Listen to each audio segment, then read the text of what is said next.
नाजरीन, अमेरिका और ईरान के दरमियान मुज़ाकरात की पहली नशिस्त पाकिस्तान में कब, कहाँ और कैसे इस नशिस्त का एहतमाम होगा और मुज़ाकरात का तरीक़ाकार क्या होगा?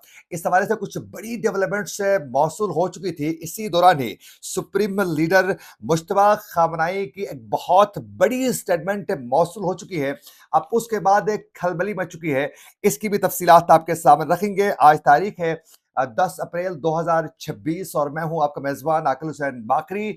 हमारे चैनल को जरूर सब्सक्राइब करें और बेल आइकन क्लिक करके नाज़रीन कमेंट सेक्शन में अपनी राय का इजहार लाजमी करें, क्योंकि आप लोगों की जो फीडबैक है वो हमारे लिए बहुत ज्यादा अहम है। ये इतलात मौसूल हो रही हैं कि ये मुज़ाकरात का आगाज बाकायदा आज होने के बाद ये मुज़ाकराती सेशन को आगे भी बढ़ाया जा सकता है। नाज़रीन, व्हाइट हाउस से अब से कुछ देर पहले ये वाज़ेह किया गया है स्टेटमेंट के ज़रिए कि जो ईरान और अमेरिका के दरमियान मुज़ाकरात यानी बातचीत जो शुरू होगी वो मकामी वक्त के मुताबिक जो है जुमे से इसका आगाज़ होगा। यानी उसके बाद ये मुज़ाकराती अमल मुमकिना तौर पर कहा गया है व्हाइट हाउस की जानिब से भी कि 11 अप्रैल तक जो है ये मुज़ाकरात जारी रह सकते हैं।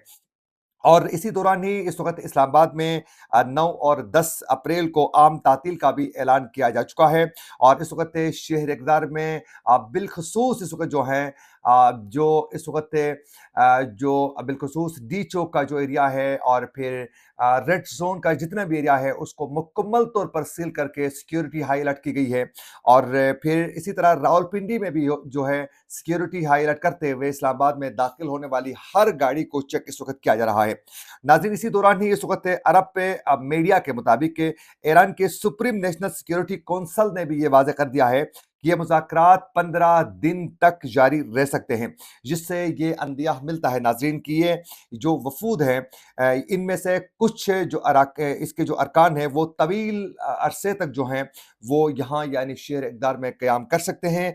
और या फिर ये मुमकिन है कि मज़ीद दौर के लिए यानी मज़ीद नशस्तों के लिए जो हैं ये वापस भी आ सकते हैं, क्योंकि मुज़ाकराती जो सेशन है वो आज या कल तक जो है होने के बाद ये इसको ख़त्म नहीं कर सकते हैं, इसको आगे बढ़ाया जाएगा, क्योंकि मुज़ाकरात में सिर्फ़ और सिर्फ़ ये सीज़ फायर ही नहीं बल्कि इसको क़याम अमन के लिए मुकम्मल तौर पर जंगबंदी के लिए इक़दामात उठाने के ऊपर भी बातचीत है। और फिर साथ-साथ ईरान के ऊपर जो सेक्शंस लगाई जा चुकी हैं उस पर भी बड़ी तफ़सीली जो है मुलाकातों और नशिस्तों के बाद जो है उसका भी हल निकालने के ऊपर जो है वो बातचीत हो रही है। इस वक़्त मीडिया रिपोर्ट्स के मुताबिक जो है अमेरिकी जो वफ़द है उसकी क़यादत नायब सदर जेडी वेंस जो है वो करेंगे।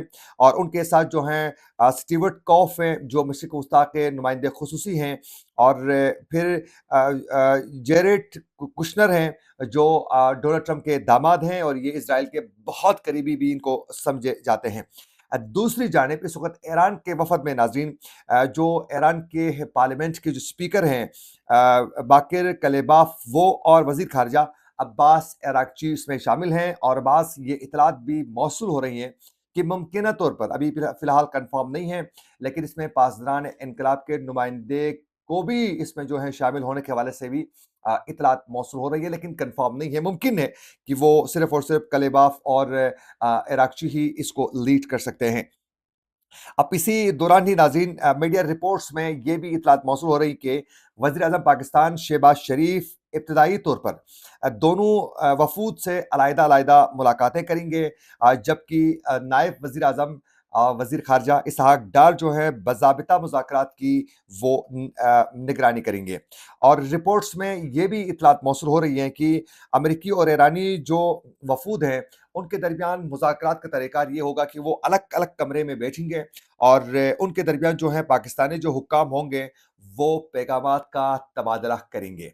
यानी जो उनका मौक़िफ़ होगा वो एक दूसरे तक पहुँचाने के लिए जो है पाकिस्तानी हुक्काम वो बतौर फ़ैसिलिटेटर यानी सुलहकार के तौर पर जो है वो काम करेंगे। यूँ इस मुज़ाकराती अमल को आगे बढ़ाने की कोशिश की जाएगी।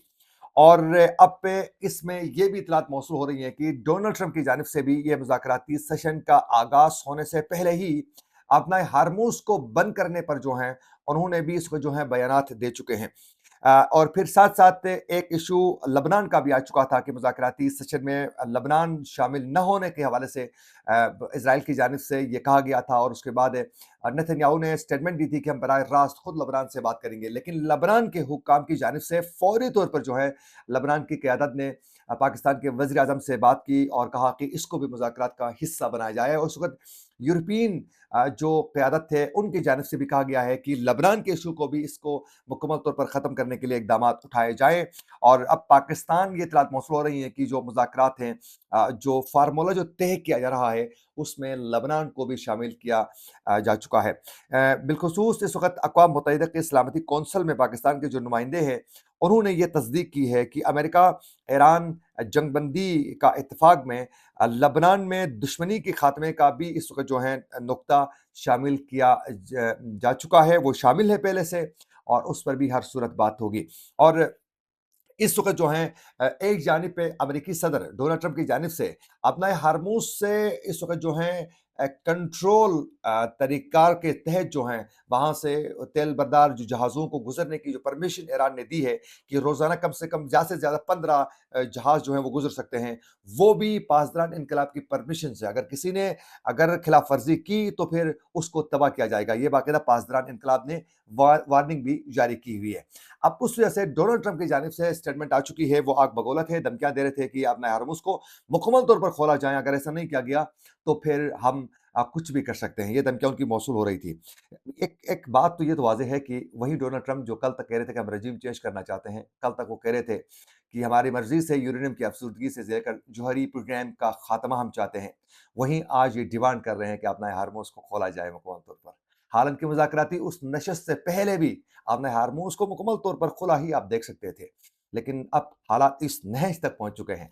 लेकिन जब उनकी जानिब से ये स्टेटमेंट सामने आ गई, तो नाज़रीन अब से कुछ देर पहले सुप्रीम लीडर मुज्तबा ख़ामनई की जानिब से आज शहीद रहबर आयतुल्लाह अली ख़ामनई की चहलम के हवाले से जारी अपने स्टेटमेंट में उन्होंने ये कहा है कि हम ईरान जो है वो जंग नहीं चाहता है, लेकिन अपने हुकूक से दस्तबरदार किसी सूरत नहीं होगा। फिर उन्होंने जुनूबी पड़ोसियों को बाकायदा ये वाज़ेह कर दिया है कि आप दुश्मन की बातों में ना आएँ, हम आपके साथ बेहतरीन ताल्लुकात चाहते हैं और फिर उन्होंने कहा कि हम भाईचारा को हम मज़ीद दिखाना चाहते हैं और हमें मिल के आगे बढ़ने की ज़रूरत है। फिर इसी दौरान ही उन्होंने ये भी वाज़ेह कर दिया कि अब जो है ये ईरान की सुप्रीम लीडर की जानिब से वाज़ेह किया गया है कि आपने हार्मूज़ के इंतज़ाम को हम नए सिरे से जो है, नए मरहले से आगे लेके जाएँगे। यानी इसका मतलब ये है कि फॉर नेक्स्ट टाइम जो है वो आपने हार्मूज़ पर जो है, ईरान अपनी मर्ज़ी से जो है उसूल तय करना चाह रहा है। अब देखना ये है कि जो नशस्तों का आगाज़ हो चुका है, इसमें कैसे मुज़ाकरात को कामयाब बनाया जा रहा है और ईरान के प्रेज़िडेंट की जानिब से ये भी वाज़ेह किया गया है कि हम लबनान को तनहा नहीं छोड़ सकते हैं। लबनान में इस वक़्त जो हैं वो हमले जारी हैं, इसको फ़ौरी तौर पर रोका जाए, उनकी जानिब से भी डिमांड किया गया है। हम लबनान को किसी सूरत छोड़ नहीं सकते हैं, ये उनकी जानिब से वाज़ेह किया गया है। यूँ इस वक़्त इस्लामाबाद में एक बहुत बड़ी नशस्त का एहतमाम इस वक़्त हो चुका है और ये जो मुज़ाकरात थे, इस पर पूरी दुनिया की नज़रें मरकूज़ हैं और पूरी दुनिया से पाकिस्तान के सालसी के किरदार को सराहा जा रहा है और पाकिस्तान को एप्रिशिएट और दाद दी जा रही है और पाकिस्तान को इस वक़्त जो है तमाम ममालिक की जानिब से ये कहा जा रहा है कि पाकिस्तान का किरदार बहुत ही कमाल का और सिफारतकारी इंतहाई संजीदा रही है। ये थी कुछ अपडेट्स जो हम आप तक पहुँचाना चाह रहे थे। इसी के साथ अपने मेज़बान आकिल हुसैन बाकरी को दीजिए इजाज़त। अल्लाह निगहबान।